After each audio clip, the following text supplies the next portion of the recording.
Have you ever looked at your child, perhaps in a moment of pure joy or a sudden tantrum, and felt a sharp, unexplainable ache? A hollow echo from a past you thought you'd long since buried. It's a quiet, heavy realization that settles in the heart, while you are pouring every ounce of your soul into raising them. A smaller, younger, and perhaps lonelier version of you is still standing in the shadows, waiting to be raised too. We spend years trying to build a perfect world for our children, often forgetting that the most important environment we provide for them is the state of our own internal world. In the relentless hustle of modern motherhood, we are taught to celebrate every milestone. The first steps, the first words, the academic achievements.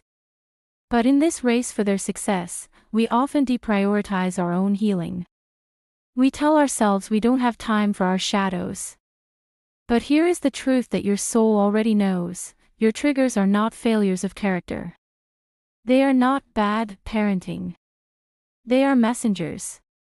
They are your inner child tugging at your sleeve, pointing to the wounded places where you weren't heard, weren't seen, or weren't held. When you react with an intensity that surprises even you, it's not just the present moment, it's a decade of unspoken pain seeking a voice. Healing while parenting is perhaps the most profound act of courage a human can undertake. It is the work of an alchemist, turning leaden trauma into golden wisdom. It begins with 3 pillars. First, radical awareness. Notice the moment your reaction is larger than the situation. When a spilled glass of milk feels like a personal attack, pause. That's not mom rage, that's an old wound being touched. Ask yourself, how old do I feel right now?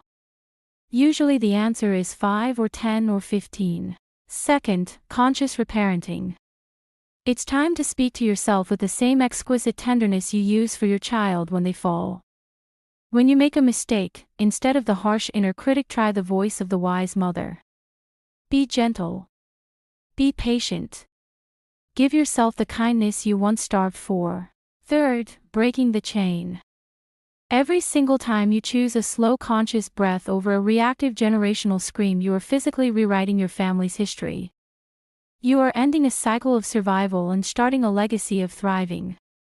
You are the bridge between the pain that was and the peace that will be. Dear mother, hear this: you do not have to be a perfect parent to be a healing one. In fact, your children don't need a parent who has no scars. They need a parent who is brave enough to show them how scars are healed. They don't need your perfection, they need your presence. When you heal yourself, you liberate them from the burden of carrying your unhealed past. You are the one the ancestors waited for. You are the one who says, "It ends with me." Welcome to Aura and Intellect. Let's walk this path of growth together.